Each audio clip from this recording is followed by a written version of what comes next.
Good morning, everyone. Welcome to the new week, the macro snapshot. We are Monday, November the 24th, 2025. Okay, so let's have a quick look at some markets here. Probably the biggest news over the weekend was this idea that there could be some kind of breakthrough in the Russia-Ukraine situation, the beginning of peace talks. This is essentially, though, an American and Russian plan, pushed by Trump. The Europeans and Zelensky of Ukraine haven't really been invited to the table, so there's still a long way to go. But nonetheless, there does seem to be a little bit of optimism that maybe some of the U.S. Sanctions on the Russian energy industry are actually forcing Russia to come to the negotiating table and make a few concessions. We shall see. But let's just have a look and see how this is playing out. I mean, one way it's playing out, if we look at the FX space, is, for example, if we look at the euro Swiss franc. You can see that this sort of risk premium, and keep in mind that when Russia invaded Ukraine back in 2022, we can go all the way back here. If you look at euro Swiss franc, you can see that basically, again, going back a long way here, but this is basically when the invasion happened in sort of March of 22. You can see that historically, well, I want to say historically, since that time, over the last three years or so, that euro has fallen substantially against Swiss franc. Now, I'm not attributing all of that obviously to the situation in Ukraine. There's European lack of growth, inflation issues, everything like that. But the point is that was a heavy hit initially to the euro Swiss franc. And here we are all the way down here. And already we're starting to see signs of euro having a little bit of a bounce against the Swiss franc. Now, does this have more upside? It's possible.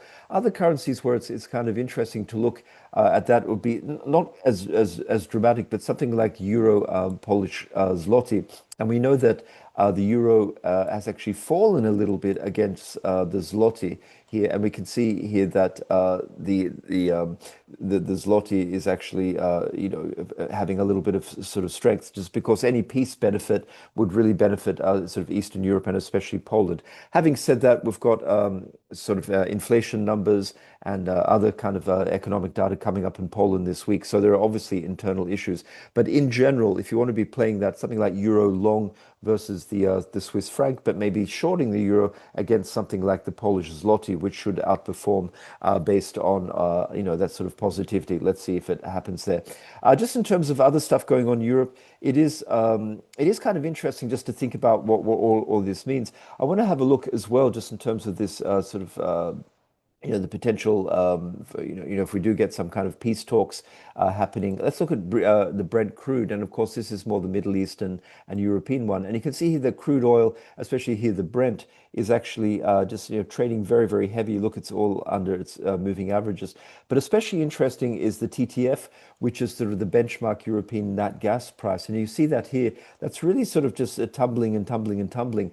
And again, pretty crazy if you go all the way back to 2022. And I know that's a bit extreme, but just for a little bit of historical context here, if we look at when the invasion happened, I mean, hold on, let's go all the way up here.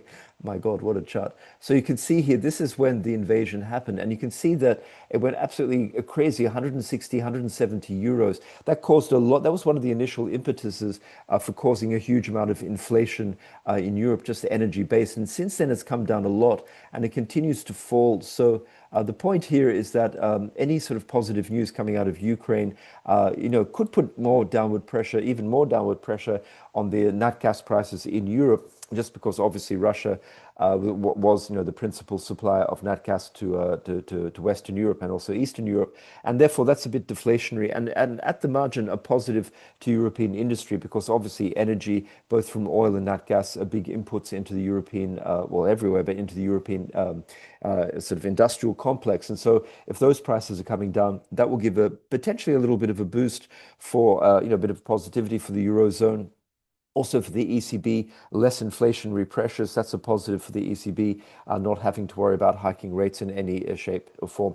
So it's going to be interesting to see if we do get some kind of peace deal. Let's hope from a humanitarian point of view, but from a market's point of view, could we see a re-rating of European growth? Possible.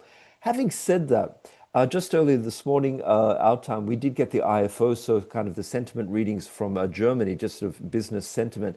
And we have to say that the IFO business sentiment this morning was pretty negative.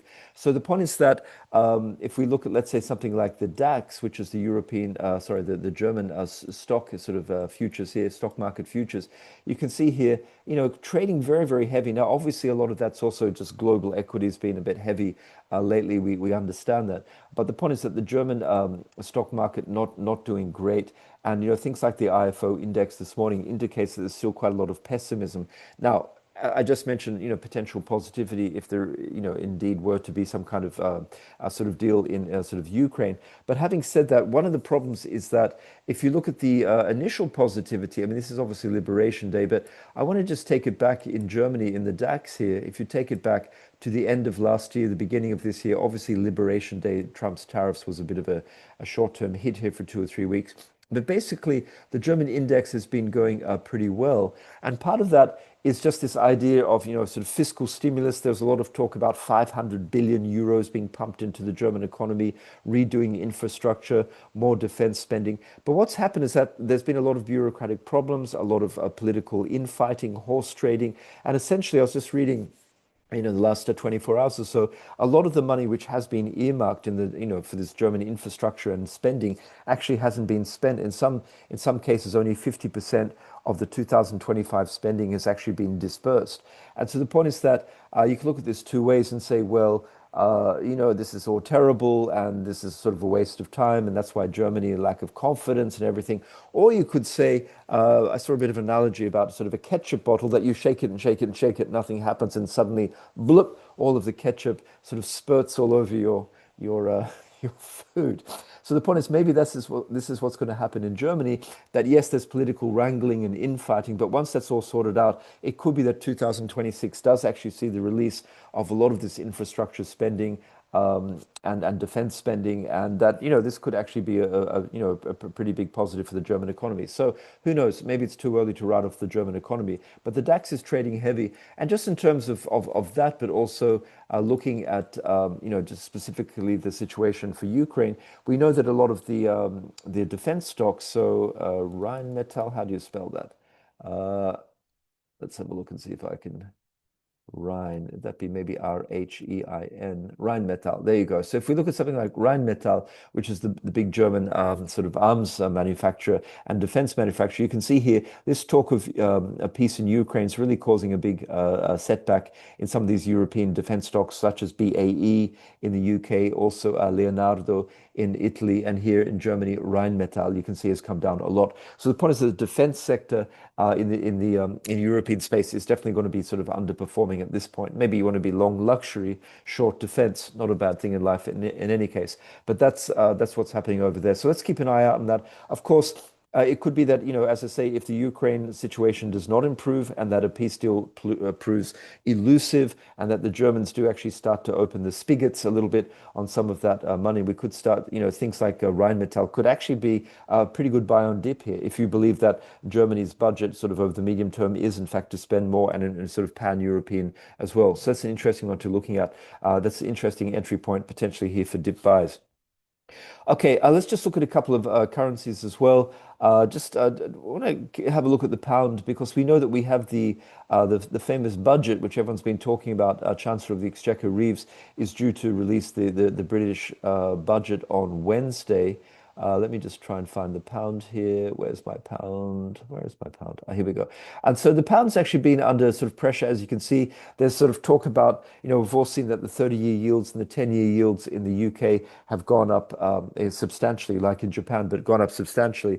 And there's been this idea that there's a lack of fiscal discipline, there's no fiscal space, that the UK government is spending too much money, and that they need to have an austerity kind of budget, or at least a budget which cuts spending, and maybe Governor the government is not prepared to do that, and we're getting this dynamic where the yields are going up, but the currency, the British pound, is not going up and it's actually weakening, a bit more of a sort of emerging markets kind of dynamic. So let's see what the budget brings on Wednesday. If the market is disappointed and there's not enough sort of tax hikes and too much spending and anything which is unfunded by sort of cuts in expenditure, we can expect to see not only the British 10 and 30-year yields going up, but we can also expect to see the UK pound falling here and maybe even definitely testing these lows at 130 and possibly even a bit lower, pushing down to maybe 128, 129 down here somewhere. Let's see what happens there. The final thing is just want to have a quick look here at the euro as well, just in general. Let's just see where the euro is trading. As I say, it's been under a little bit of pressure recently, but hasn't really collapsed. And you could say that this is a bit of a trading range. We seem to be at a level here which one could consider at the lower end of the trading range. And so it wouldn't surprise me if we do get a push up a little bit against the US dollar, maybe a bit of the peace dividend. If it, as I say, if there is positive progress in Ukraine, we could see the euro pushing higher. And what could get the US dollar down? So let's have a quick look at the dollar index. And we do have quite a lot of data starting to come out in the US. A lot of it is from September. It's patchy. It's being released in a piecemeal fashion, and it's not completely timely. But nonetheless, we do get a little bit of data. We get retail sales, although it's for September. So, kind of old news. We get that tomorrow. What could get the market's attention is the Beige Book, which, as you know, is from all of the different sort of Fed districts. We have the Beige Book being released on Wednesday afternoon. That could be interesting just because the Fed and Powell said that they do quite like that. And in the absence of more timely and updated and sort of comprehensive government data, the Beige Book does give a nice snapshot, even if it's somewhat anecdotal in nature. It does give a nice snapshot of what's going on across the whole US economy. And if that proves to show that unemployment is rising and the labor market is weakening a little bit, lack of confidence, concern about the ongoing effects potentially of tariffs, that could get the market's attention. That could weaken the US dollar, which would be a positive for the euro. So let's see a little bit more about that, and also maybe the Ukraine situation. So those two factors, maybe slightly weaker data or the Beige Book being a bit pessimistic, and maybe a sort of a peace dividend, if it does develop, could put a bit of downward pressure on the US dollar. And as you can see, the US dollar, it's been on a nice little uptrend, but it's now above the 200-day moving average. And some of these moving averages are turning up, but it is facing as kind of like a double top resistance here at 100.37. You can see this pretty key level here. Now, again, there's nothing particularly nasty or bearish technically from this chart, but nonetheless, this level here is clearly overhead resistance. There will be some sellers coming in at this 200-day EMA, and maybe if we look at the 200-day simple moving average. Let's see if I can find that, just see if it's at a different level. Yeah, you can see it's a little bit above that, above the SMA, the simple moving average. So a pretty key sort of a point here. Let's keep an eye on that. Also, it's going to be interesting. Let me just put that back to the EMAs. Let's also keep an eye on Japan. We know that the market is not happy that we've seen the Japanese yields, the 30-year yield, going up quite a lot, just on a Prime Minister Takaichi really just sort of pushing this idea of a much more stimulus, sort of a return to Abenomics from the 2010s, and basically saying, hey, we're going to fund it with sort of debt spending. So at some point, if the Bank of Japan is not happy to have yields go up, and the Bank of Japan is buying a huge amount of the bonds being released in Japan or issued in Japan, that could suppress the yields. Even though the yields have gone up, they're still being sort of suppressed artificially, and the release valve could be the yen. So we could expect to see the yen strengthen, weaken a little bit more against the US dollar. We can see here that against the US dollar, it's actually strengthened a little bit. There's some talk of intervention. So you've got to be a bit careful. It's a bit tricky just at the moment because there's two conflicting factors. You could potentially have some kind of intervention from the Ministry of Finance or the Bank of Japan, which is not happy about this sort of a weakening of the yen. On the other hand, the structural factors are for the yen to sort of take some of the stress of a government which basically is over indebted and is artificially sort of suppressing their yield. So let's keep an eye on Japan. No particular sort of news overnight. In fact, the Japanese market is closed today. Just finally, guys, I just want to have a look at what's going on with the Fed. You can see here that for the December meeting, the Fed's going to go into its blackout period, I think at the end of this week. But you can see here now at 75% chance, according to market pricing, of a cut. So that's starting to become a bit of a done deal. So you'd have to assume that if sort of Fed members really want to sort of push back against that, but particularly Powell, who hasn't said much, a lot of many other people have been speaking. The moment to do that would be this week sometime. And if we just sort of compare that to the last last trading session, you see that actually the probability has gone up in a dovish way since the 21st of November, so basically last week. And then you can see that obviously we're getting a long way from where we were, that sort of negativity, which we, or the sort of hawkishness which we had a sort of a week ago. And that's a lot of this is also because sort of Williams, who seems to be quite close to Powell, he came out in a speech on Friday from Chile, I believe it was, early in the morning, essentially saying that he believed that the unemployment rate could go up and that the labor market was potentially weakening, and there was a good case to do another preemptive or sort of insurance cut, and that got the market's attention, and that's why we saw, for example, the bond market have a nice little rally on hold on, where are we? The bond market rally on Friday, and if we just have a quick look here at the bonds, we can see something like the ZT, which is the 2-year futures, had a nice push up on Friday, but also longer out the curve. You see the 10-year pushing up in the ZB, the 15 to the 30-year kind of bond futures pushing up a little bit, just on this idea that a cut is coming.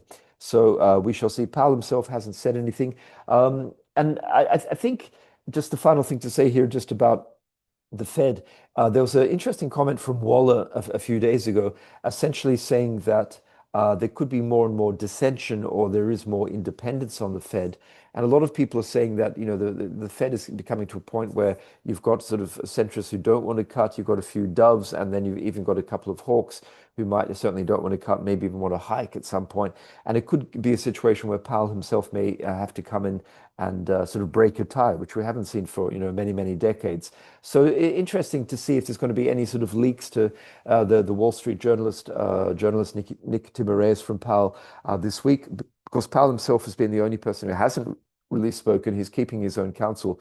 So let's keep an eye on that. Also, just want to keep an eye on oil. As I mentioned earlier, Brent crude down, but also the WTI here down quite substantially. Here you can see that's pushing down here, potentially just on the fact that if there is a deal between Russia and Ukraine, some kind of sort of peace talk, that could mean that the sanctions on Russian oil are lightened or taken off completely, and of course that would allow more oil back onto the market, more barrels onto the market when the market does seem to be slightly oversupplied. So we could see oil, the WTI pushing down towards $56.